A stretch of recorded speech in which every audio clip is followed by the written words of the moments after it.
E por fim, então, entrando na nossa última aula, a 10ª aula do curso, eu tenho o grande prazer de trazer o Dr. Ítalo Rachid aqui. Teve o prazer de trazer os doutores Efraim e o Arthur na semana passada. E hoje o Dr. Ítalo vem aqui para falar um pouco sobre hormônios, né? Toda a parte que ficou de dúvidas nas aulas que nós já tivemos, toda a relação da parte hormonal e um pouco a relação da própria oftalmologia também. Como a parte hormonal não é nosso forte como oftalmologistas, eu pedi para ele fazer uma avaliação, uma conversinha mais básica com a gente mesmo, nos levando a relembrar alguns conceitos dos hormônios, né? E como eles podem ser ligados aos olhos. Dr. Ítalo, para quem não conhece, ele tem um currículo bastante grande aqui. Ele é ginecologista, né? Tem especialista em ginecologia, ex-delegado da Sociedade Brasileira do Climatério. Ele, entre outras coisas, vou falar só as principais, é o vice-presidente da World Society of Anti-Aging Medicine para a América do Sul, é o vice-presidente da Internacional Sociedade de Hormônios, International Hormone Society para a América do Sul também, e membro-diretor da World Council of Preventive, Regenerative and Anti-Aging Medicine, e presidente da Sociedade Brasileira para Estudos da Fisiologia. É uma pessoa que entende muito de hormônio e vem bem a calhar para finalizar esse curso aqui. Ítalo, a palavra é sua.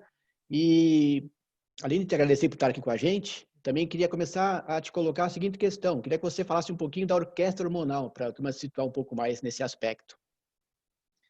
Perfeito. Corroborando esse momento, né, Renato?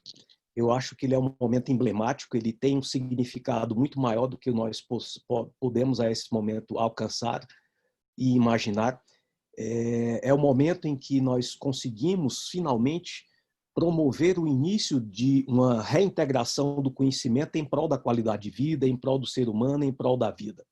Houve um momento em que, por necessidades afeitas à complexidade do corpo humano, nós começamos a dividir a medicina em especialidades, começamos a subdividir essas especialidades, começamos, como um ganho dessa subdivisão, entender um pouco mais, mas perdemos, por outro lado, porque passamos a entender mais de menos. E a partir de um determinado momento, nós começamos a até perder a noção do todo. E a partir do momento em que passamos a perder a noção do todo, nós compartimentalizamos a nossa profissão em segmentos, muitas vezes dissociados, muitas vezes desconexos uns dos outros, e isso traz não só um prejuízo imenso a uma abordagem preventiva, mas paralisa aquele indivíduo dentro de um determinado universo do conhecimento e, a partir daí, essa integração vai sendo perdida. E eu acho que esse movimento, Renato, e demais colegas e amigos que estamos hoje aqui juntos, é um movimento sem volta, principalmente pós-virose, né, pós-pandemia, aonde as pessoas tiveram e estão tendo um pouco mais de tempo de reflexionar, de pensar, de entender que o atributo mais valioso que nós temos nas nossas vidas efetivamente é a saúde. Não valem zeros à direita da conta bancária se nós não tivermos saúde. E acredito que também é chegado o momento de nós entendermos que talvez o médico vai ser muito mais útil às pessoas no momento em que ele, sem precisar largar dos conceitos, das ideias e das crenças que ele defende, passar a adquirir novas crenças, e uma delas, por exemplo, não só tratar a doença, mas tratar também a saúde. E, infelizmente, nós não somos preparados, nós não somos formados para tratar a saúde. Nós temos um modelo que visa uma intervenção passiva, na maior parte das vezes, quando os problemas já aconteceram. E eu tive a oportunidade de assistir a algumas palestras que os brilhantes convidados que você trouxe até aqui, Renato, e muito me chamou a atenção, dentre outros, todos profissionais espetaculares, mas o que esses dois ícones aí da medicina preventiva, Dr. Efraim e Dr. Arthur Lemos, falaram durante a sua exposição. Eu lembro muito bem que eles foram unânimes em dizer que bioquímica e fisiologia deveriam ser disciplinas que acompanhariam a prática da profissão médica até o final da vida. Não poderíamos jamais nos dissociar dessas duas ciências, porque elas constituem a base na direção de intervenções preventivas. E aí, escutando o que o Efraim e o Arthur falaram, eu ousaria em dizer aqui que existe um atributo que talvez ocupe um lugar ainda mais primário, ainda mais básico na formação de todos nós e que, infelizmente, é uma defasagem, é uma deficiência comum que nós temos, conhecimento básico sobre hormônios. E aqui eu já quero deixar bem claro que a minha posição não é afeita aos conceitos da endocrinologia. Endocrinologia é uma ciência pela qual nós temos um enorme respeito, uma enorme admiração, mas a essência da endocrinologia é promover intervenções que procurem regular os mecanismos hormonais quando nós estamos diante de doenças, diante de patologias. Dentro desse universo chamado hormônios, existe uma outra linha de abordagem que é a hormonologia. O que é a hormonologia? É a convicção embasada não só em parâmetros práticos, mas também em parâmetros solidamente emprestados da melhor ciência, de que nós podemos utilizar hormônios para manter pessoas saudáveis, desde que nós possamos fazer alguns ajustes na nossa visão clássica do que é um hormônio. Nós podemos, sim, compreender que uma base imensa, Renato e demais amigos e demais colegas que estamos todos juntos aqui, uma base imensa de doenças e de comorbidades poderia ser simplesmente eliminada, ou, na pior das hipóteses, dramaticamente reduzida, se nós tivéssemos como hábito dosar periodicamente os hormônios para ver como é que essas pessoas estão funcionando do ponto de vista metabólico.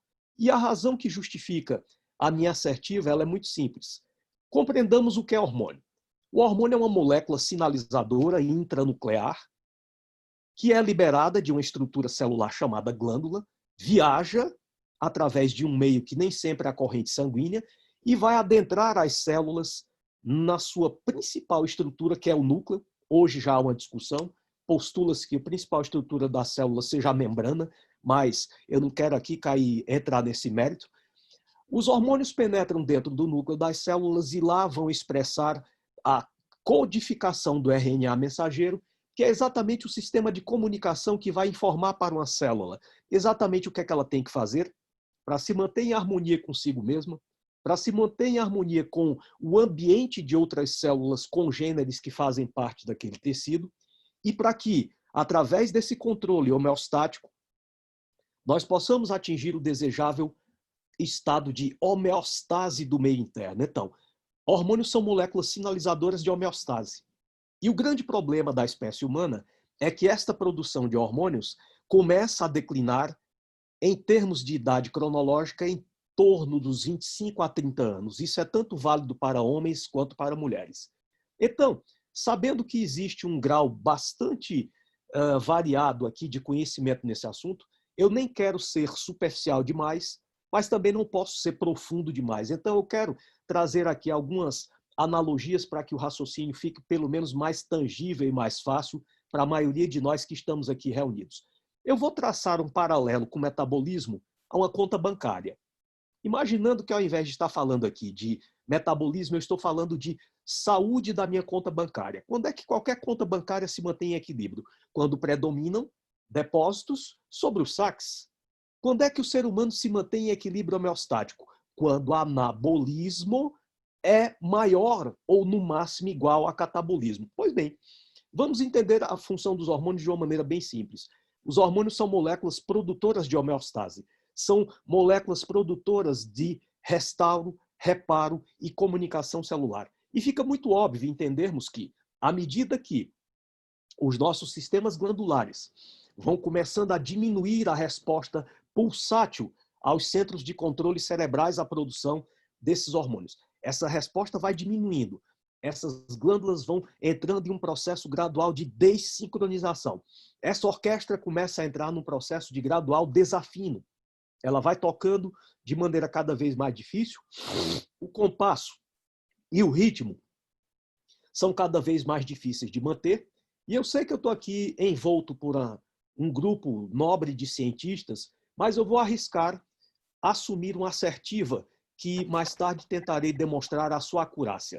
Ao contrário do que nós imaginávamos, os hormônios não caem porque nós envelhecemos.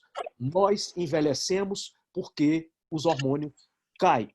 Então, Ítalo, você quer dizer que agora nós descobrimos a fonte da juventude eterna. vamos manter um determinado indivíduo em equilíbrio hormonal e, através desse equilíbrio, ele vai parar de envelhecer. Infelizmente, não é isso que vai acontecer.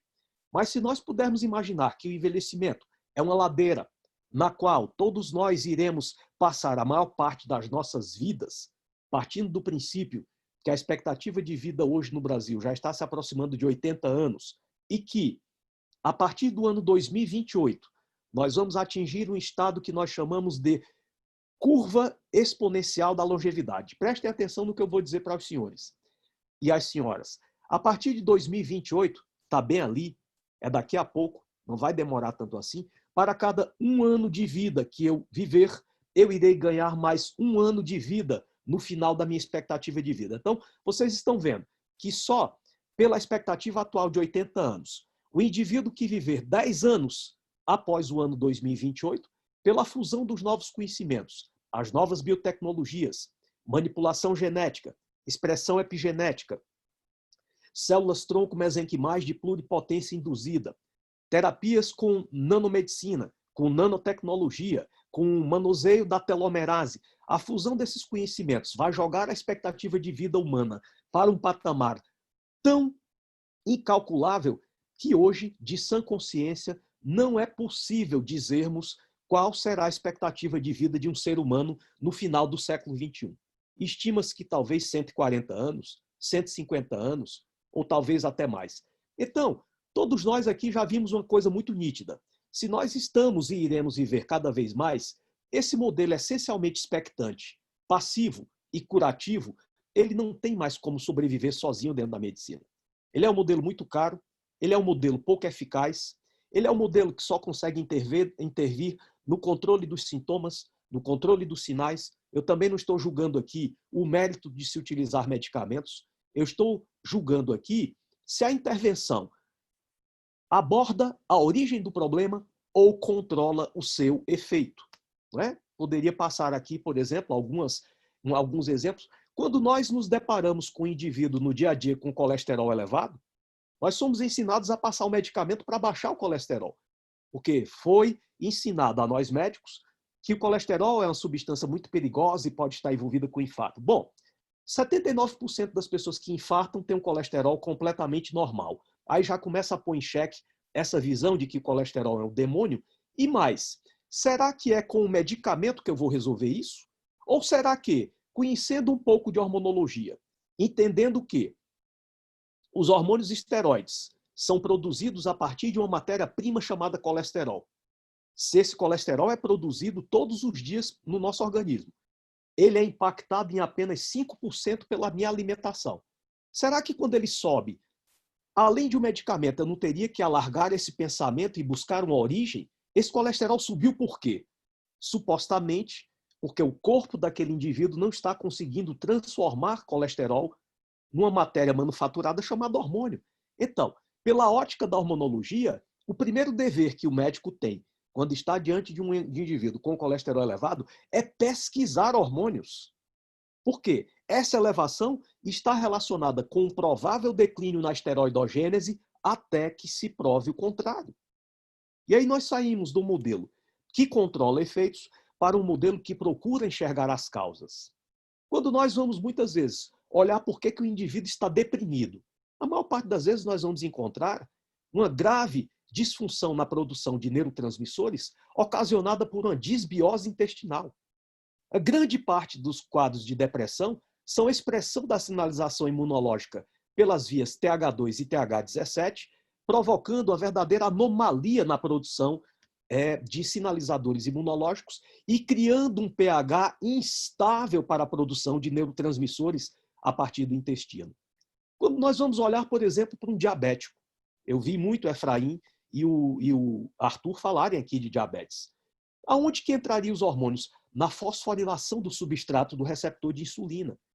Nós sabemos que dependendo do nível de cortisol e dependendo do nível de produção de insulina pancreática, eu posso criar uma enorme resistência nesse receptor. Ele passa a ser fosforilado por uma via chamada quinase mutagenicamente ativada e a fosforilação do receptor de insulina pela via MAPK transforma esse hormônio no hormônio pró-aterogênico, pró-inflamatório e pró-agregante plaquetário. E essa visão de que os hormônios são onipresentes, onipotentes e oniscientes é uma visão que se estende a qualquer área da medicina, meu caro Renato. Muitas vezes eu escuto a resistência do colega em abrir um pouco a sua mente para a hormonologia, porque ele diz, mas isso não me interessa, eu não sou endócrino, minha área é cardiologia. Aí eu digo, mas vem cá, se eu disser para você que a testosterona tem 3 vezes mais atividade metabólica no sistema cardiovascular do que no sistema reprodutor, você não acha que é um bom motivo para você, como cardiologia, conhecer como a testosterona pode proteger esse endotélio através de efeitos genômicos e não genômicos, de uma agressão inflamatória e de um ateroma, por exemplo? E isso não tem nada a ver com os seus níveis de colesterol? Quando eu chego, por exemplo, para o oftalmologista e digo, você sabia que a suplementação de melatonina pode produzir uma dramática redução ou reversão da degeneração macular relacionada à idade?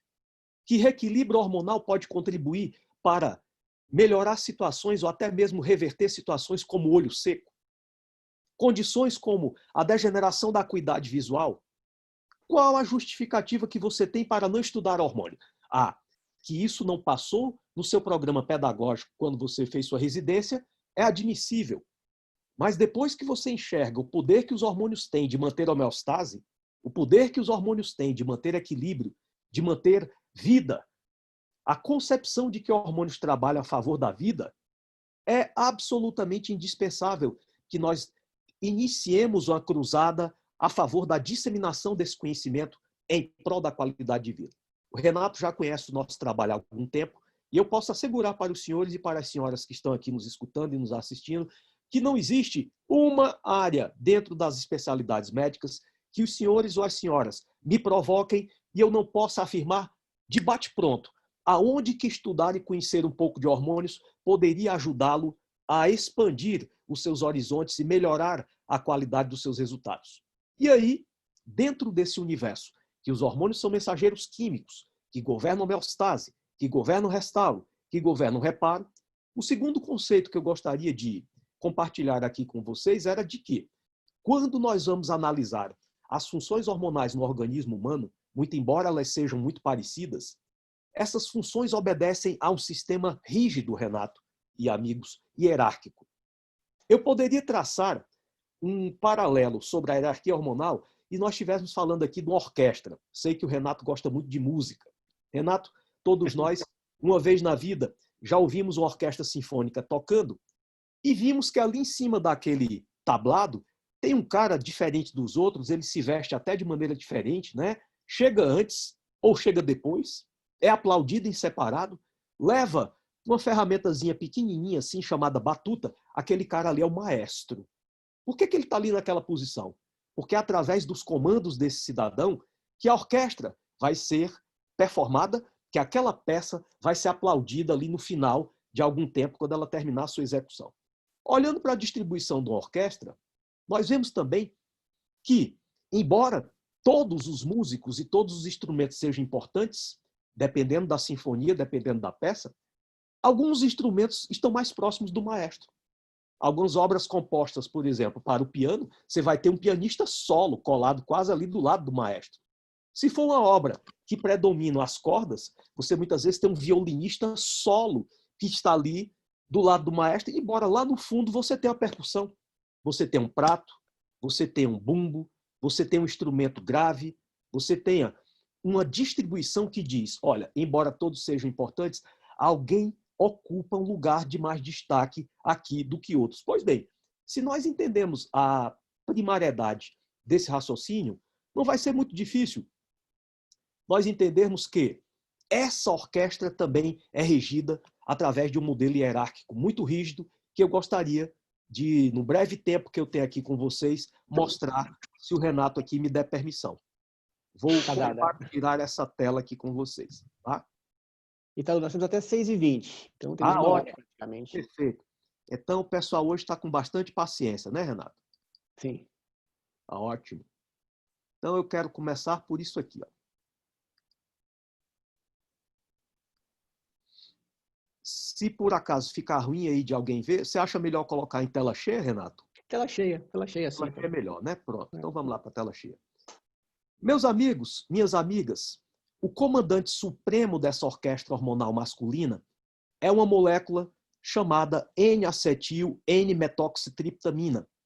Ela é sintetizada em qualquer célula do corpo humano que expressa a enzima acetiltransferase. Mas o principal sítio de produção da melatonina é uma estruturazinha que nós temos lá na base do nosso cérebro chamada epífise ou glândula pineal. A pineal produz a melatonina a partir de um complexo processo de sinalização sinergística que começa aqui fora com um ambiente que você tem que estar chamado escuridão total. Essa escuridão total estimula o conjunto de células intrinsecamente fotossensível, ganglionares, Renata, aqui eu estou falando de uma área que vocês conhecem muito bem, que expressa um pigmento chamado melanopsina. A melanopsina é o sinalizador e o transdutor do que acontece no meio ambiente em termos de luminosidade, envia esses estímulos para o epitélio pigmentado e este, por sua vez, envia sinais para o núcleo supraquiasmático. A partir do momento em que o núcleo supraquiasmático recebe esse complexo de sinais agônicos, a glândula pineal, desculpem, através de um grupo de células acidófilas especializadas chamadas pinealócitos, expressa uma indeolamina chamada N-acetil 5-metoxitriptamina, também conhecida no nosso jargão como melatonina. Pois bem, a melatonina é o comandante supremo dessa orquestra hormonal. E observem que para que o meu corpo seja capaz de produzir melatonina, eu preciso ser capaz de entender que, ao meu derredor, o que me cerca, o ambiente onde estou inserido, esse ambiente tem luz solar ou tem escuridão. Esse é um sistema binário que não consegue reconhecer, por exemplo, isso aqui que está sobre a minha cabeça, ou eu estou vendo aí sobre a cabeça de muitos de vocês, chamado lâmpada elétrica. A lâmpada elétrica, ela emite um padrão vibracional, um padrão radioativo, que excita esses pigmentos de melanopsina de uma maneira completamente antifisiológica. O que é que significa? A compreensão que eu gostaria de trazer para os senhores aqui, que a lâmpada elétrica, que a luz elétrica é uma droga poderosíssima que vai impedir que o organismo produza essa variabilidade na produção noturna de melatonina. O que é que vocês estão vendo aqui? O que vocês estão vendo aqui é possivelmente o gráfico mais importante que eu tenho para trazer e para mostrar hoje aqui a vocês.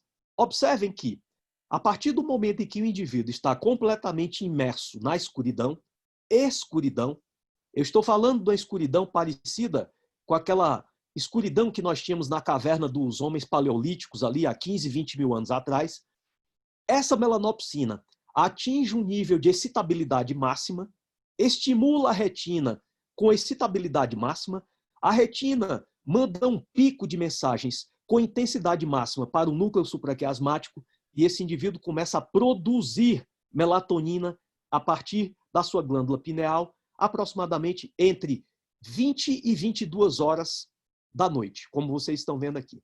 Se esse indivíduo está dormindo num ambiente totalmente escuro e silencioso, esta produção de melatonina continua acendendo, e nos países tropicais, ou pelo menos aonde há uma equidistância da linha do Equador, nós temos dias durando mais ou menos semelhantes às noites, entre 1 da manhã e 4 da manhã, como todos os senhores estão observando aqui, vai ocorrer um fenômeno vital para a nossa vida, que é o repouso da glândula pineal. A glândula pineal é o sistema de controle dos mecanismos neuroendócrino, reprodutivo, imunológicos. A glândula pineal é uma grande central de controle que ajusta continuamente o metabolismo humano aos estímulos oriundos do meio externo, adaptando-nos a esses estímulos e, ao mesmo tempo, fazendo a tradução dos estímulos que vêm do meio interno e promovendo uma resposta adequada a esses estímulos. Então, a glândula pineal é uma grande central de controle. Para vocês terem uma noção, de todas as estruturas celulares do nosso corpo, a glândula pineal gasta cerca de 15% mais energia do que um cardiomiócito e gasta 14 a 20% mais energia do que um neurônio. É a estrutura cerebral e do organismo humano que mais árdua e duramente trabalha. E aí, para que nós possamos preservar a integridade da glândula pineal, é absolutamente imperativo que entre 1 da manhã e 4 da manhã eu tenha uma produção máxima de melatonina, porque esta ascensão da produção de melatonina promove o desligamento, o restauro, o descanso da glândula pineal, mantendo assim a sensibilidade, a pulsatilidade e a ciclicidade dos sistemas neuroendócrino, reprodutivo e imunológicos. É o que eu chamo de janela de sincronização dos sistemas neuroendócrino, reprodutivo e imunológico. Então, nós já vimos aqui uma coisa muito importante, que ao invés de estar falando de uma coisa muito complexa e de uma ciência de alta densidade, eu estou começando a falar para os senhores e para as senhoras de uma coisa simples que nós esquecemos, que nós temos sido levados a deixar cada vez mais de lado, a reconexão com uma coisa chamada ritmo circadiano. O meu corpo precisa saber se, ao meu derredor, o que tem aqui fora é luz solar ou escuridão. O corpo não tem sistema de decodificação da luz elétrica. Portanto, qual é a primeira mensagem que eu estou tentando trazer para os senhores aqui? O primeiro passaporte para ter saúde e ter uma vida saudável é respeitar o ritmo circadiano. Isso que eu estou falando aqui para os senhores foi pesquisa, motivo do Prêmio Nobel de Medicina de 2017, a compreensão dos ritmos circadianos. E os pesquisadores demonstraram que a quebra desse ritmo circadiano está na base da geração do que nós chamamos de silent inflammation ou chronic inflammation ou inflamação subclínica de baixo grau, que, por sua vez, está na base de todas as doenças relacionadas ao processo de envelhecimento. Então, por incrível que pareça, a primeira grande novidade que eu estou trazendo aqui para os senhores é absurda. Nós temos que dormir, senhores. Nós temos que dormir, senhoras. E o deadline para nós nos retirarmos para um ambiente totalmente escuro e silencioso é 22 horas. Quando eu falo isso para os médicos, o Renato já me viu e já me ouviu falando isso várias vezes, o que acontece dentro da sala, Renato? Todo mundo começa a rir, não é, Renato? Parece que eu contei uma piada. Exato. Mas isso que eu estou falando para os senhores é muito sério. O colega falou para mim, doutor Rito, 10 horas da noite, ainda estou começando o meu terceiro turno, ainda estou dentro do consultório. Doutor Rito, 10 horas da noite, eu estou dando plantão, não é emergência. Eu estou operando um abdômen agudo. E eu tenho que ser incisivo quando digo, senhores, quando digo, senhoras. Aqueles que estão dormindo depois de 22 horas estão entrando no processo irreversível de desincronização dos sistemas neuroendócrino, reprodutivo e imunológicos. E a partir desse desequilíbrio, a partir dessa desincronização, o que é que nós vamos esperar? Nós vamos esperar que o corpo vai jogar um joguinho chamado roleta russa. Que joguinho é esse, doutor Ítalo? É o joguinho de que irá aparecer a primeira doença no órgão mais susceptível ou mais vulnerável a esse desequilíbrio. É por isso que uma pessoa pode ficar deprimida antes de ficar diabética. Um outro pode ter um câncer de mama antes de ter uma artrite.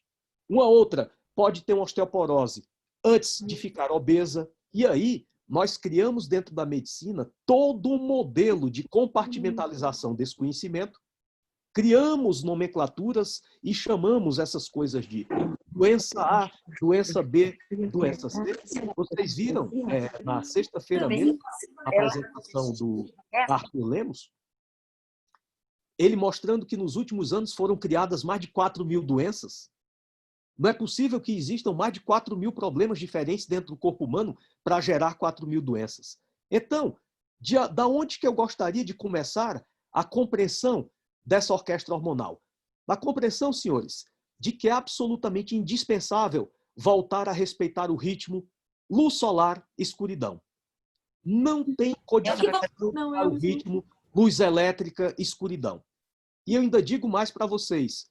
Quanto mais parafernálias, quanto mais objetos luminosos, vocês levarem para o quarto de vocês é a televisão, é o LED do ar-condicionado, é o LED da Sky, é o LED da Netflix. Basta um pequeno LED daquele ficar aceso durante a noite que você não consegue entrar numa produção de melatonina ao nível de restaurar e repousar sua glândula pineal. Basta que, para vocês terem uma ideia da importância do que eu estou dizendo aqui para vocês, cerca de 10 a 15% de todos os genes em todas as células do corpo humano estão ligadas ao controle do ritmo circadiano. É um evento importantíssimo. A regulação da síntese da melatonina noturna interfere diretamente com a produção noturna de melatonina e com o repouso da glândula pineal. O fato é que todas as células do nosso corpo que conseguem fazer a leitura dos sinais de melatonina são capazes de entender se é dia ou se é noite. E o problema, a partir do momento em que foi inventada a lâmpada elétrica, nós passamos a sofrer uma ruptura no grau de sensibilidade a essa percepção, e é por isso que nós estamos sofrendo um problema gravíssimo que ainda não temos consciência. Ítalo, qual é o problema gravíssimo? Colegas, amigos, sairmos hoje aqui desse bate-papo com a absoluta compreensão, a compreensão inalienável de que a luz artificial noturna suprime a produção endógena de melatonina em escala proporcional ao brilho, e a luz artificial noturna é uma poderosíssima droga que pode, nesse exato momento, estar comprometendo severamente a saúde de milhões de pessoas em todo o mundo. Basta que, para vocês terem uma dimensão da importância do que eu estou falando aqui, 62% da população do planeta, algo em torno de 4,3 bilhões de pessoas, são expostas a uma quantidade de luz artificial noturna suficiente para produzir supressão da produção endógena de melatonina. Sendo que de todo o espectro luminoso que pode ficar aceso no seu quarto ou no ambiente em que você está, o pior de todos é a luz azul, seguido da luz verde, depois da luz vermelha e da luz amarela. Conclusão: qualquer luz, por mais inocente que ela seja, dentro do seu quarto de dormir, está provocando supressão cumulativa na produção de melatonina. Conclusão: muitos de nós, levando em conta que recém-nascidos e crianças são excepcionalmente vulneráveis a esse distúrbio luminoso, muitos de nós já estamos, amigos e amigas, nascendo e ainda na infância, desenvolvendo distúrbios hormonais que vão repercutir e vão impactar durante toda a vida dessas pessoas. Haja vista a pandemia de hipotireoidismo neonatal, de hipotireoidismo subclínico em crianças, B, diabetes tipo 3, disfunções que antes nós só encontrávamos em pessoas adultas, estarmos hoje encontrando hipertensão, depressão, diabetes, dislipidemia, em pessoas de 40, 50, 60 anos? Não, em pessoas de 8, 9, 10, 11 anos de idade.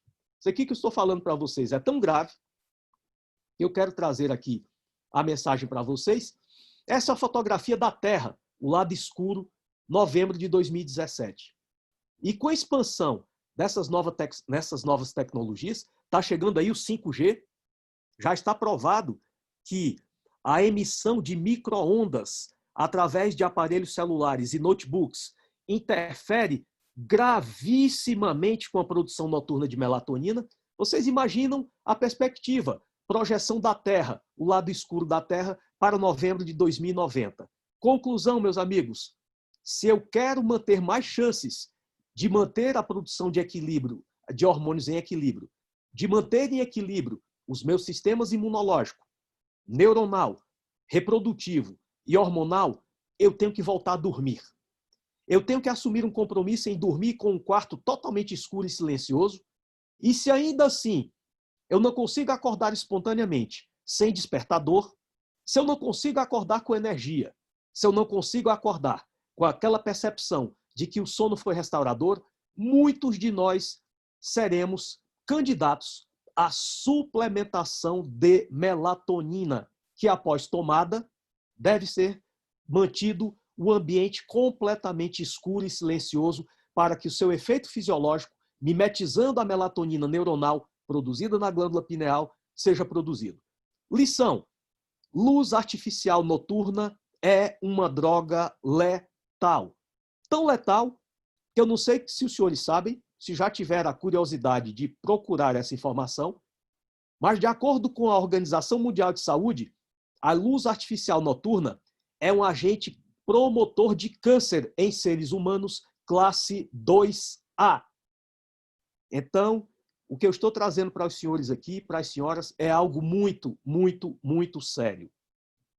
Senhores, eu temo em dizer, senhoras, eu temo em dizer, que a solução para uma vida longa e mais saudável não está na próxima vacina que o Bill Gates, que é o grande patrocinador da OMS hoje, vai desenvolver, não está no antirretroviral que vai matar o coronavírus, isso é uma grande brincadeira. Tenho trabalhos aqui mostrando que depois que o coronavírus surgiu, ele já mudou 37 vezes, já sofreu 37 mutações. Vocês podem ter certeza de que não vão ser desenvolvidas 37 vacinas para matar coronavírus. E qual é a próxima bola da vez? A próxima bola da vez é nós entendermos que sem qualidade do sono, sem melatonina, sem respeito ao ritmo circadiano, sem o horário limite de dormir, sem a escuridão adequada no meu ambiente de dormir, eu estarei precipitando queda na produção de todos os meus hormônios sem nenhuma única exceção. Além do mais, colocando em destaque essas funções da melatonina, a partir do momento em que essa produção de melatonina vai caindo, porque o indivíduo não dorme, vai caindo porque o ambiente não é escuro o suficiente, vai caindo porque ele não consegue acordar naturalmente sem despertador com o estímulo da luz solar, vai caindo porque outros hormônios já estão em queda. Eu vou começando a promover um down regulation nesse sistema de sinalização retina, núcleo supraquiasmático pineal. Essa sinalização vai ficando truncada, essa sinalização vai diminuindo, essa redução da sinalização começa a provocar atrofia e calcificação no núcleo supraquiasmático, que vai deteriorando ainda mais a qualidade desse sinal enviado todas as noites para a produção de melatonina, e chega um momento em que eu atinjo um ponto crítico, amigos e amigas, que eu disparo dentro do meu organismo uma sinalização epigenética para todas as células sensíveis à melatonina de que esse estado catabólico não tem reversão e chegou o momento de envelhecer. Ou seja, pelo ponto de vista da hormonologia, os processos catabólicos do envelhecimento consistem na simples ativação de um software neuroendócrino dentro do nosso cérebro, provocado exatamente pela ruptura da produção noturna de melatonina, o que provoca disfunções nos sistemas neuroendócrino, reprodutivo e imunológicos. De modo que, por esse cenário, manter fisiológica a produção de melatonina à noite, e se isto não for possível, promover um processo de suplementação da melatonina é uma estratégia de base de saúde. Isso é tão importante que os senhores estão longe, muito longe de imaginar. Eu poderia passar um dia inteiro falando sobre esses mecanismos de sinalização epigenética através da ruptura do ciclo dormir, acordar, escuridão, luz solar. A quebra desse ciclo leva a profunda disruptura nos processos de produção de energia, expressando alterações epigenéticas via sirtuínas, via FOX, expressando mecanismos de autofagia celular que vão provocar degradação da resposta de sinalização dos sistemas neuroendócrino, reprodutivo e imunológico, alterações sistêmicas crônico-cumulativas nos sistemas metabólicos de produção e utilização de energia e a aceleração dos processos catabólicos do envelhecimento, aumentando de maneira exponencial a susceptibilidade a doenças e comorbidades ao longo do envelhecimento. Existem vários e vários estudos que eu poderia trazer aqui para vocês, alguns na área específica da oftalmologia, sei que o grupo aqui predominam oftalmologistas, O que vocês estão vendo aqui é um conjunto de imagens de um homem de 67 anos de idade recebendo 1 ano de suplementação de melatonina, 3 miligramas de melatonina associada com zinco e selênio, mostrando notável melhora nessas imagens de hemorragia subretinial macular com a suplementação noturna de melatonina. Tá? Outra imagem muito significativa que eu gostaria de mostrar aqui para vocês é esta criatura, mulher, 71 anos de idade, portadora de degeneração macular relacionada à idade.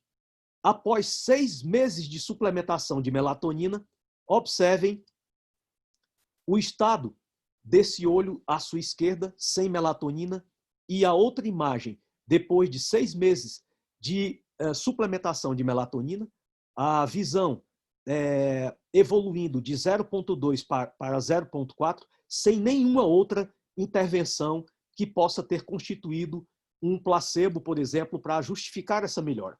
Pessoas que estavam simplesmente fazendo reposição linear de melatonina.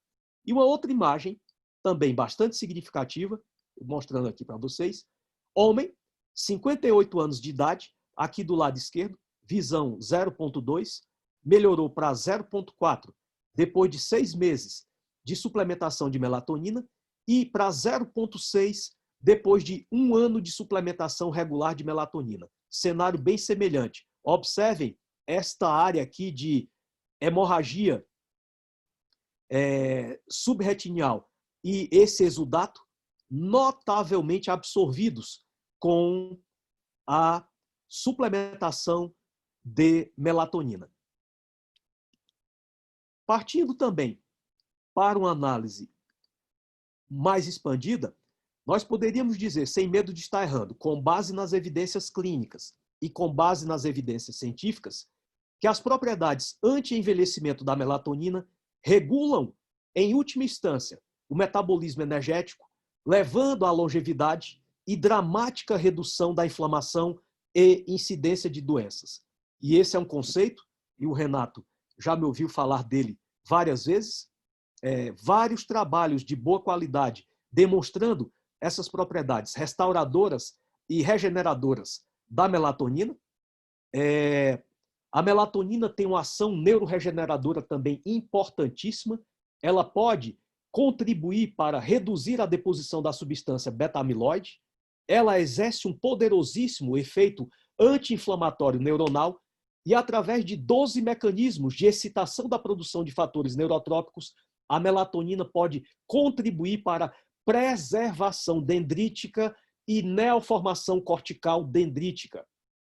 Esse conceito de inflammation, que eu gostaria de trazer à apreciação de vocês, falei disso durante muito tempo, muita descrença, muito ceticismo, quando eu falava disso, Renata acompanhou muito isso, que seria algo como envelhecimento, ou seja, essas doenças são provocadas por inflamação, geração incontrolável, crônica de citocinas pró-inflamatórias, num processo leve o suficiente para não provocar sintomas, edema, calor, rubor, dor, perda de função, mas severo o suficiente para alterar o equilíbrio homeostático de inúmeros órgãos e sistemas. Cérebro, sistema imunológico, composição corporal, saúde cardiovascular, ossos, desempenho sexual, qualidade e envelhecimento cutâneo, metabolismo. Na base de todos esses problemas, senhores e senhoras, encontra-se esse conceito chamado de inflammation.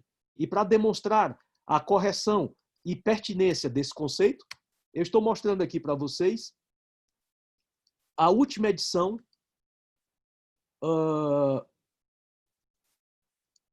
do Harrison.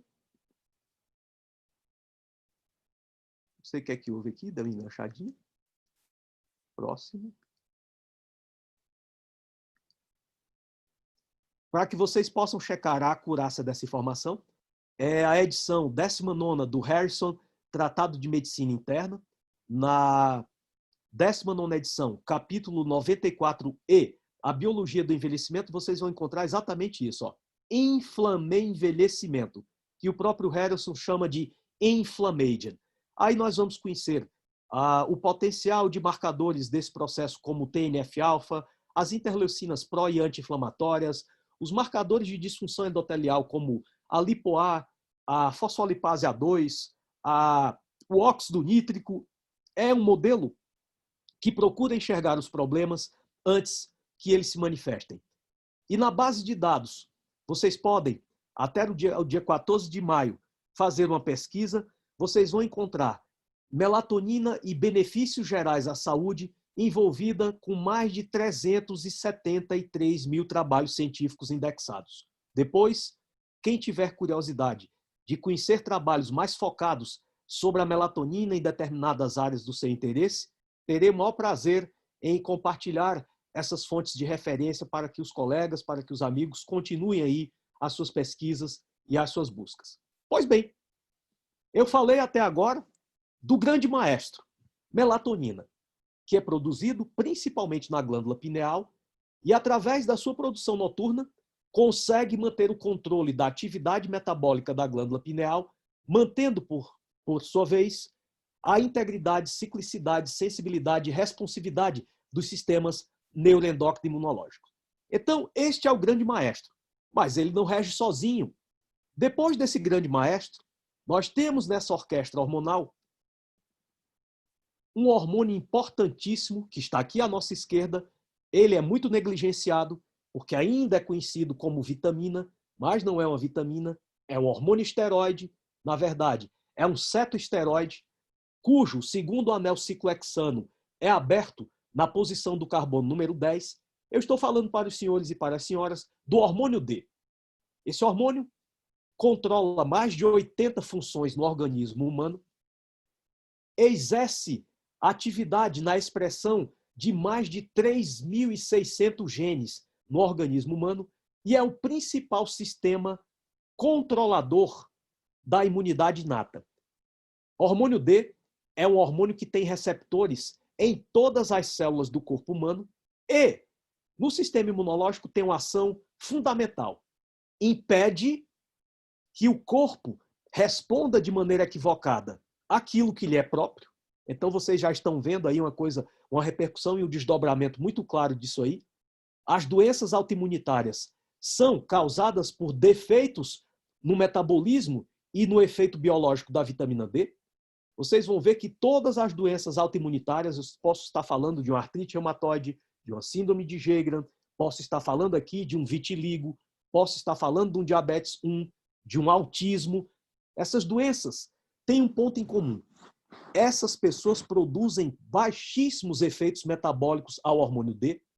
Elas têm defeito no receptor de vitamina D, defeito na hidroxilação do receptor de vitamina D, e elas respondem muito mal, e por isso o sistema imunológico fica completamente desgovernado, atacando, ora, o que é próprio, ora, o que é impróprio, perde a percepção do self e do non-self, e quanto mais baixo é o nível de vitamina D, maior é a produção de reações estranhas a partir do ataque do sistema imunológico. O outro aspecto também muito importante, a vitamina D impede não só que o sistema imunológico reconheça algo que é próprio como impróprio, como facilita, estimula, favorece o reconhecimento do que é próprio, a imunidade inata. Eu ouvi aí no início, na abertura dessa aula, os colegas reportando os estudos recentes, eu também posso passar isso para vocês com o maior prazer, demonstrando que a gravidade das manifestações por coronavírus é diretamente proporcional ao nível circulante de vitamina D. Um trabalho publicado há 2 semanas atrás, demonstrando que, num grupo de 788 contaminados por coronavírus, 100% dos indivíduos que estavam assintomáticos nesse grupo tinham os níveis de vitamina D acima de 80 nanogramas por ml, e 100% dos indivíduos desse grupo que foram a óbito, evoluíram para um desfecho letal, tinham os níveis de vitamina D abaixo de 17 nanogramas por ml. Conclusão. A conclusão dos autores foi que o fator mais importante para determinar a severidade das manifestações por coronavírus é o nível circulante de 25-hidroxivitamina D. Hoje, senhores, senhoras, a deficiência de vitamina D é um achado que se encontra em mais de 88% da população do planeta. A grande questão é definirmos o que é realmente uma deficiência de vitamina D, posto que o hormônio ocupa receptores em todo o corpo humano e é lógico que essas faixas de referência normais não vão poder ser utilizadas quando eu vou analisar o indivíduo sintomático com uma deficiência laboratorial de vitamina D. Hoje, o que se considera é que indivíduos sintomáticos que possuam um nível circulante inferior de 25-hidrox, inferior a 50 nanogramas, isto é considerado uma insuficiência de vitamina D. Então, nós temos que trabalhar firmes para elevar os níveis séricos da população e é necessário que, independentemente de qual especialidade você atua, entendermos que a suplementação de vitamina D é algo que pode ser feito de maneira muito simples, sem grande rigor, sem grandes cuidados, seguindo um protocolo mínimo, um cálculozinho mínimo, que mais tarde, na hora da discussão, se vocês tiverem interesse, eu posso passar aqui para vocês. Sem, obviamente, que isso pareça que eu estou aqui dando esqueminha para vocês, ensinando vocês a tratarem uma insuficiência de vitamina D. Não. É porque diante de uma situação de guerra que nós estamos vivenciando, é importantíssimo que todos tenhamos a consciência de que indivíduos com mais de 50 quilos deveriam estar tomando hoje pelo menos 10.000 unidades de vitamina D por dia, pelo menos. Depois eu posso mostrar para vocês as variáveis desse cálculo para crianças, para pessoas com mais de 70 quilos, para pessoas com menos de 50 quilos. É uma coisa que pode ser feita de maneira rápida, de maneira sistêmica, para que nós possamos realmente conferir um grau maior de proteção a esses indivíduos, diante não só de coronavírus, mas diante de qualquer bioagente patogênico.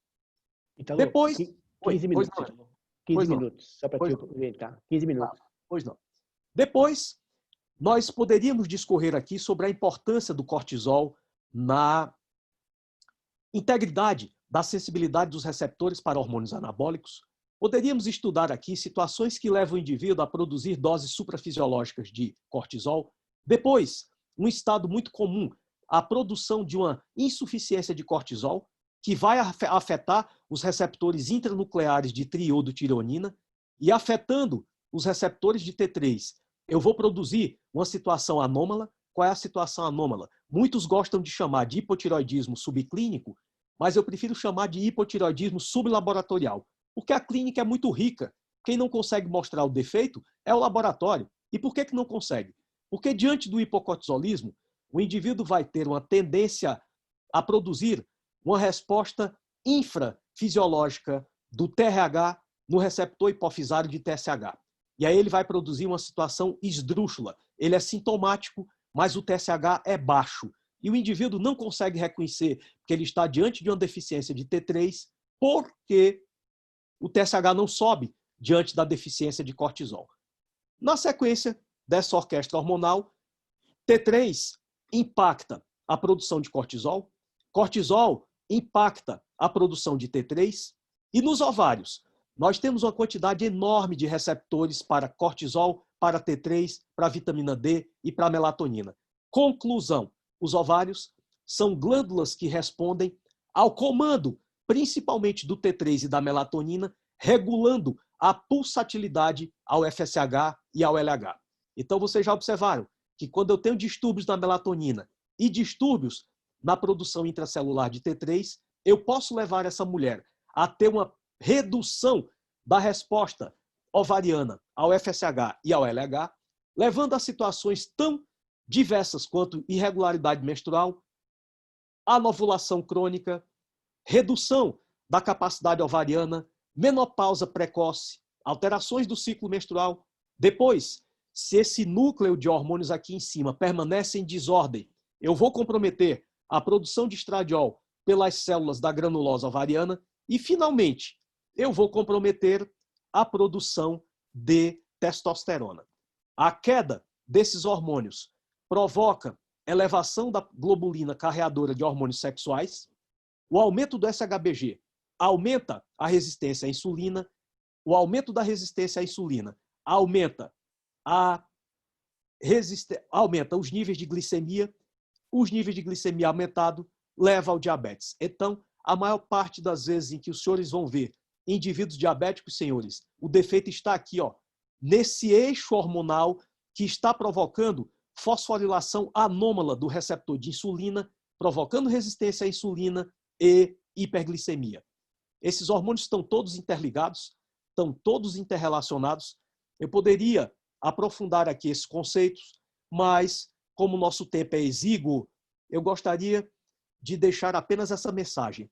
Não dá para falar de menopausa sem falar de melatonina, sem falar de suprarrenal, sem falar de hormônio D.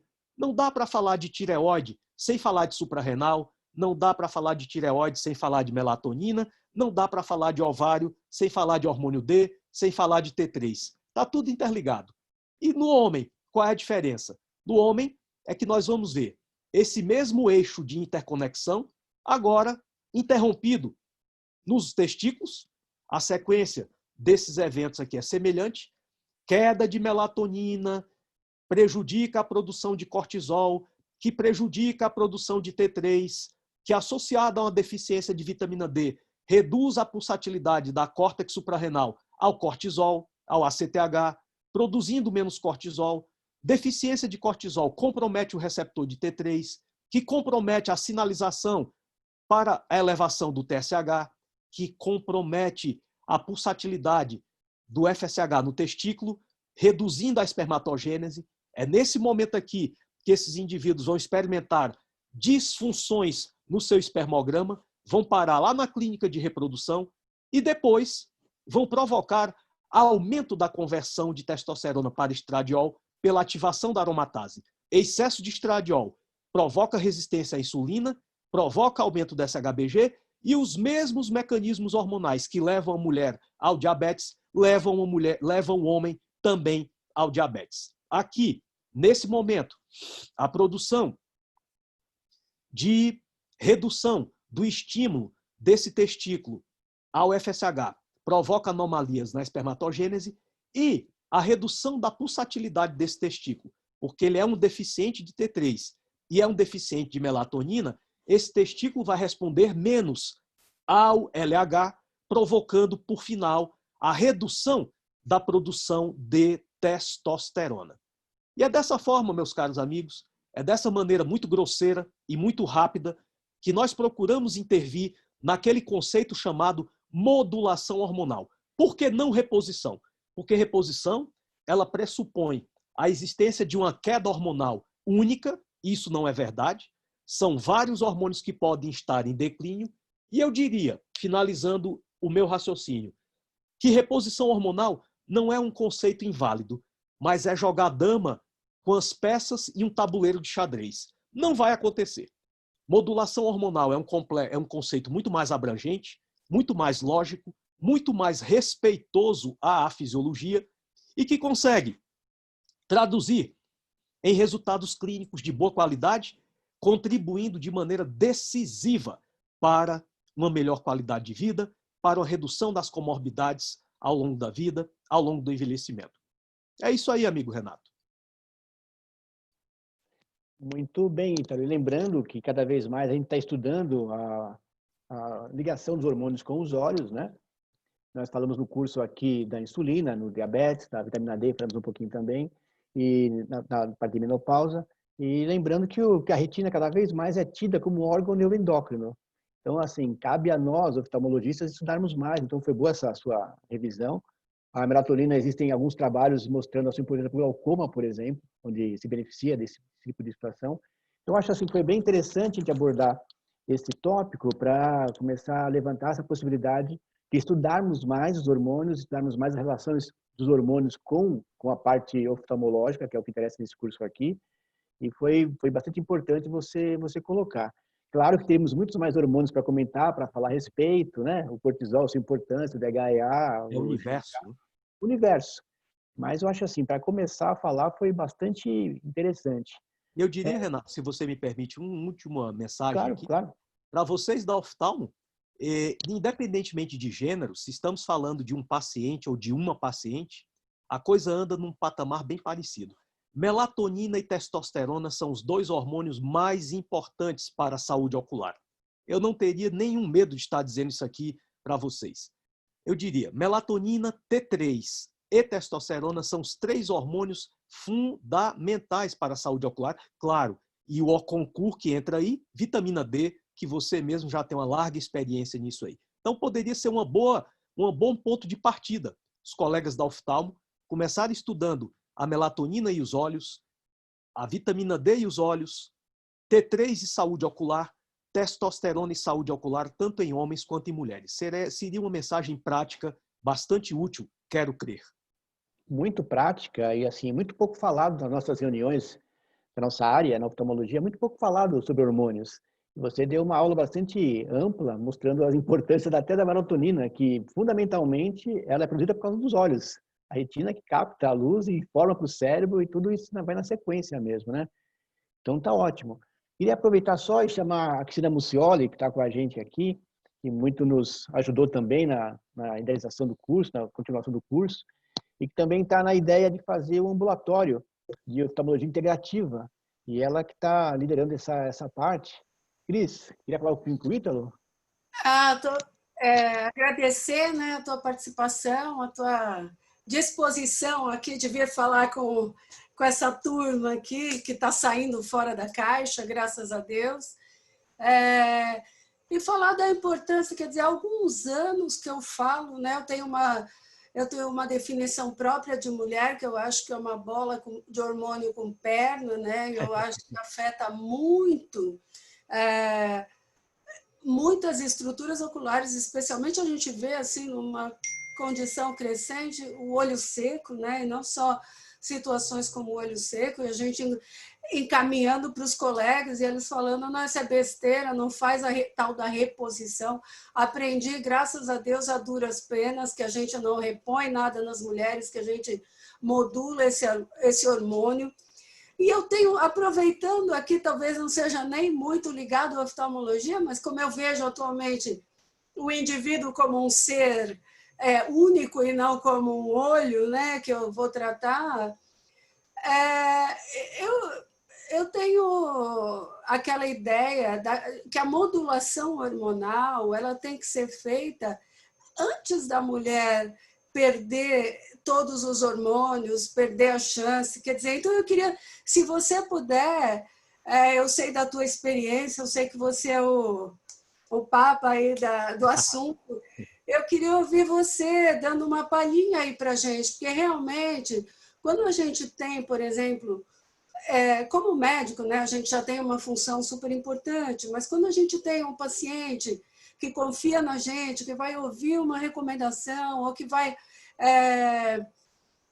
aderir àquilo, né? Nós temos passado também situações onde a gente suplementa a vitamina D em alta dose, esses 10.000 unidades diárias, e aí os colegas retiram, falam, você vai morrer, isso não se faz, não é assim, não sei o quê.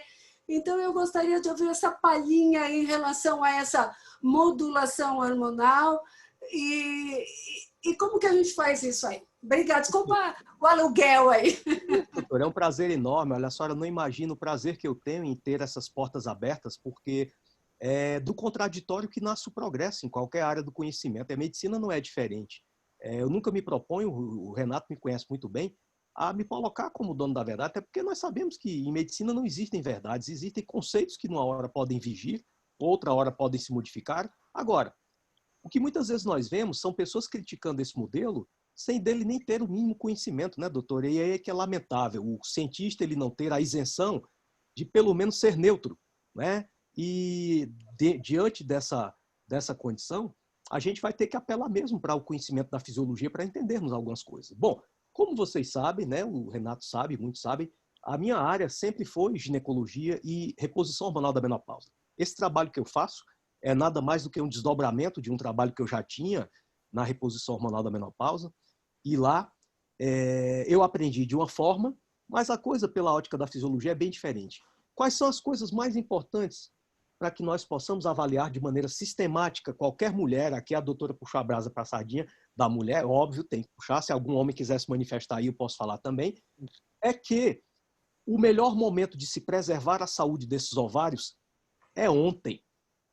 Não tem esse cenário de esperar essa mulher passar um ano de amenorreia, isso é uma coisa completamente anacrônica. Um ano sofrendo, um ano padecendo de comorbidades. Eu digo sempre, um profissional da saúde só vai entender o que é menopausa se ele entrar em menopausa. Se ele não entrar, ele não vai entender o que é isso. Tá? É normal porque não é você que está sofrendo tudo aquilo. Não é? Então, como é que a gente começa a fazer a prevenção da saúde ovariana? Por uma simples pergunta. Como é o seu sono? Perguntar isso para qualquer mulher em qualquer idade.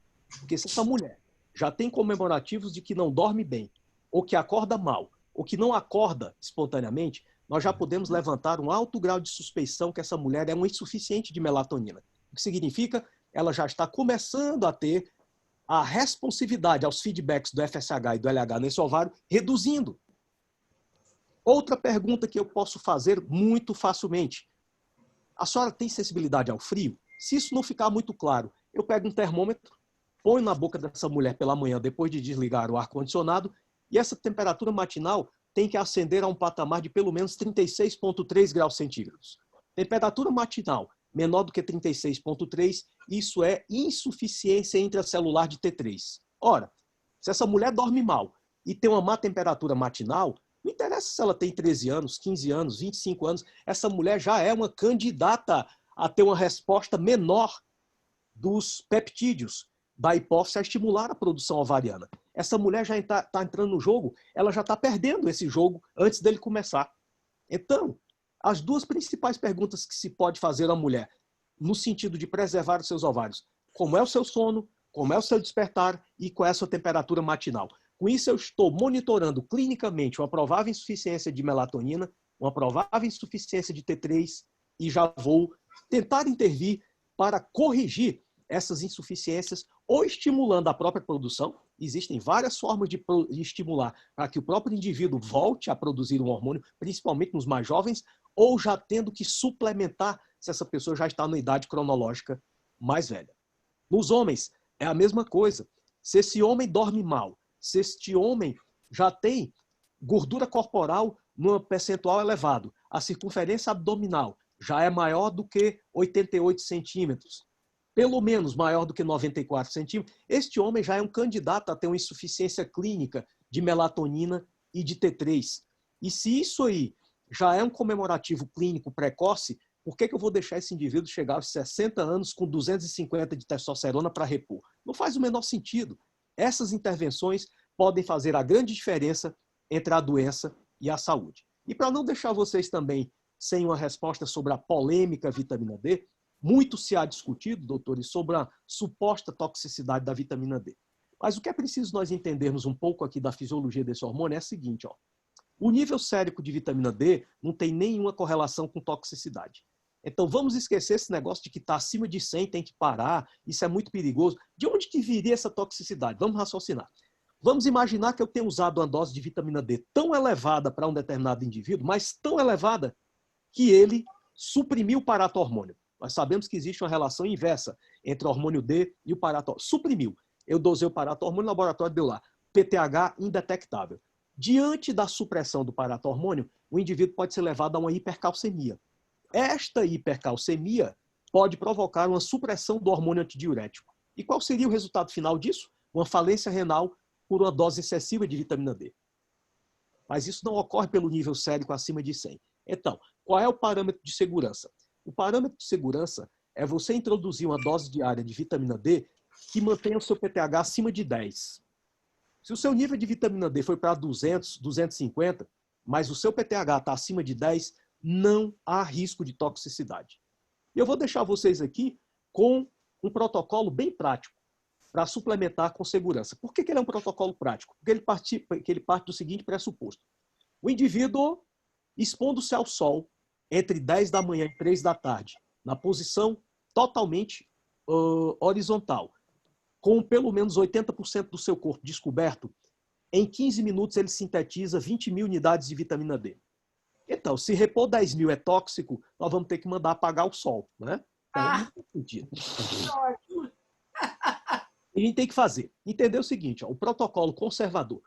Adultos que pesem de 50 a 65 quilos podem usar 10.000 unidades de vitamina D sem maiores riscos. Adultos que pesem de 65 a 80 quilos podem usar 15.000. E adultos que pesem mais de 80 quilos podem usar 20.000 por dia sem grandes consequências, sem grandes problemas. Pessoas com menos de 50 quilos ou crianças, a dose calculada é 200 unidades internacionais para cada 1 quilograma de peso. Então, vocês já estão vendo aí que uma criança de 9 quilos de peso, ela poderia estar tomando hoje 2.000 sem problema nenhum. E eu conheço adultos que não tomam 2.000 por semana. Um hormônio que ocupa receptores em todo o seu organismo. Conclusão, quando você vai ver estudos de pessoas que suplementaram vitamina D com esse desenho, subdosagem, dose muito pequena, os estudos não conseguem demonstrar benefício. Por quê? Porque a dose não consegue atingir os mínimos para excitação desses sistemas e a ativação da vitamina D, ela ocorre em cascata, ela ocorre em crescente.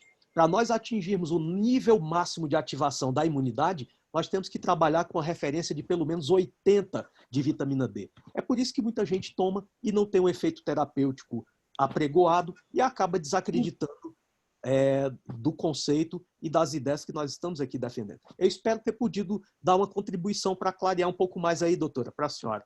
Olha, nós estamos fazendo uma tese, o Renato está participando, nós estamos montando um grupo de estudo de vitamina D. Você é bem-vindo ao nosso grupo. Nós temos aqui a Karine, ela é minha pós-graduanda aí, coordenando, realizando esse estudo, onde interessante, nós já temos uma fase concluída, onde nós identificamos que doenças oculares de origem imunológica, os indivíduos apresentam um baixíssimo nível de vitamina D, e agora nós estamos fazendo um tratamento para essas pessoas com altas doses de vitamina D. Tem sido um estudo muito interessante com esses problemas aí dos colegas que não conhecem, não têm esse conhecimento e acabam sendo refratários a esse uso de altas doses, mas tem sido extremamente interessante. Ainda não está publicado, um já foi para publicação, o outro vai, se Deus quiser, acabar e vai logo, logo, mas ainda não temos resultado. Mas é uma área, assim, sem volta, né? Com certeza. Entrar nesse miolo, né, Renato? Imagina, Cris, que só vitamina D já deu muita coisa. Imagina todos os outros hormônios que a gente conversou aqui. Quanta coisa não pode dar, melatonina, e sem contar os outros vários hormônios. Eu acho que abriu essa porta, né, Renato? Eu acho que é isso aí. Quanto mais a gente estudar, mais a gente vai entender. Então, a gente agradece pessoas que vieram no curso. Muito obrigado. Eu já está convidado a nos auxiliar nesses nossos estudos aqui da Unifesp, também do ABC também que a gente faz. Obrigado. Prazer imenso por contribuir com um grupo de desbravadores tão corajosos como vocês. O Ítalo já deu até o nome do ABC, então que prazer que nós temos de contar com pessoas do nível dele. E Renato, acho que é conosco mesmo, né, Renato? Renato, para perder de vez o medo de vitamina D, mantenha a urina clara, naquela faixa ali 1 e 2 do urinograma, né? Você já viu aquela fitinha lá? Mantenha a urina 1 e 2. Eu nunca gosto de dizer beba tantos litros, mantenha a urina nas cores 1 e 2 e retire leite de vaca. É a melhor forma de você lidar com segurança de vitamina D. Tá? Retire não só o leite de vaca. E às vezes você pede para tirar o leite. A pessoa vai tomar bebida cálcica, que muitas vezes contém mais cálcio do que o próprio leite. Então, retire bebidas enriquecidas com cálcio e leite de vaca e tome água o suficiente para você manter sua urina clara. Vocês vão ver que esse evento toxicidade é um evento absolutamente improvável e raríssimo. Não ocorre isso frequente. Tá? Pessoal, muito grande, sempre às ordens e contem comigo aí para o que der e vier. Obrigada, viu? Então foi ótimo. Muito obrigado. E já estamos convidando para ficar no nosso grupo aí, né, como consultor em algumas situações. Tudo bem? Ok? Ótimo. Podem contar comigo. Estamos com um bom time já, hein, Cris? Aqui. Efraim, Arthur Lemos, né? Um time de peso aí, né? Time de peso. E, pessoal, vocês que tiveram pela primeira vez um contato com esses sistemas integrativos, vamos dizer assim, é um mundo apaixonante. A gente tem que estudar muito, fisiologia, bioquímica, o Ítalo estuda muito também. Mas é uma área muito empolgante, apaixonante mesmo. A gente entende o corpo humano como uma parte bem integrada mesmo. E, por fim, estamos chegando ao nosso curso aqui, com uma excelente última aula. Então, queria agradecer a doutora Ana Luísa, ao doutor Fulvio, que aqui esteve, que foram os meus co-coordenadores também, a Larissa e o Leonardo, que me ajudaram muito na parte aqui do controle da plataforma, os residentes, e que muito ajudaram a gente também. E para vocês que se interessaram, que gostaram desse curso, lembrar sempre que tem as aulas estão no canal do YouTube da Escola Paulista, do CEL, da Unifesp, então vocês podem ver, já tem praticamente 4.000 views, as aulas até aqui mostradas. Então, quer dizer, são temas de referência que a gente pode sempre acessar. Lembrar que em outubro, dia 17, vamos ter o Simpósio Brasileiro de Oftalmologia Integrativa, o segundo já. A Cássia, que está com a gente aqui, é uma das coordenadoras também. Chamei aqui para nos ajudar. A iniciativa no passado foi bem legal e agora esse ano, então, vai ser mais ainda. Vamos todos trabalhar juntos para a gente conseguir levar adiante essa ideia também. O ambulatório que a Cris quer montar, se Deus quiser, a gente monta e quem tiver interesse pode nos procurar e a gente faz uma equipe forte nesse sentido mesmo. E acho que é isso que eu queria mais contar para vocês. Fiquei muito contente com esse curso, ele atingiu todas as expectativas, até superou as aulas. Foram 10 aulas, 12 professores vieram aqui, não oftalmologistas. Teve um oftalmo sequer que deu aula aqui, tá? Todos não oftalmologistas. Muito legal. Teve 12 colegas que vieram falar da sua experiência com a parte integrativa. Foram 15 horas de curso, né? E sem falar uma vez de colírio e de cirurgia oftalmológica. Então, um curso totalmente diferente nesse sentido. Enfim, é isso aí, pessoal. Muito obrigado a todos. A gente se vê depois lá no simpósio. Cris, a palavra final? Só agradecer, né? Eu acho que eu falei, eu estou sendo apresentada para uma nova medicina, né? Eu entre outra brincadeira que eu falo, né? Eu fiz oftalmologia, não esqueci da medicina, né? Então agora eu acho que eu estou revisitando. Eu acho que eu estou entrando numa medicina do futuro. Você falou uma coisa logo no começo, quer dizer, que me remete exatamente a isso. O médico, ele não pode tratar doença, e nós somos treinados na faculdade para fazer diagnóstico e tratar doente. E eu acho que a gente está numa fase com tanta tecnologia, tanto recurso, que a gente quer cuidar do indivíduo para que ele não adoeça. Eu acho que eu entrei nessa medicina integrativa, eu acho que todo mundo que está aqui está nessa mesma vibe aí, e eu acho que a ideia é essa, a gente fazer a evidência, né? Você sabe como funciona. Os nossos colegas, as grandes, né? Mas isso aí não tem evidência, faz isso, ele é charlatão, ele é bandido, não sei o quê, e a gente acaba tendo uma responsabilidade muito grande. Quer dizer, eu formo os jovens novos, eu formo os novos profissionais, eu estou formando os novos médicos. Eu acho que abrir, né, a cabeça, sair fora da caixa, conhecer esse mundo novo é extremamente importante. Então, se hoje nós somos poucos, eu acho que isso não volta. Quer dizer, eu tenho me dedicado nessa medicina integrativa, a medicina da qualidade de vida, e por aí afora, a longevidade, que é o grande barato que a gente quer entender. Então, acho que é por aí. Eu acho que o Renato tem um mérito enorme, quer dizer, ele chegou na frente, aí abriu uma porta, está conseguindo levar isso aí, está conseguindo trazer gente bacana, e vamos daqui para frente. Porque quem gosta de passado é museu. Nós estamos indo para o futuro. Parabéns. Obrigada. Tudo de bom. Ok, pessoal. Obrigado. Missão cumprida.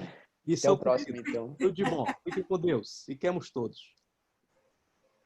Namastê. Tchau, Renato. Tchau, pessoal. Obrigado a todos. Obrigada a todo mundo. Até a próxima invenção aí.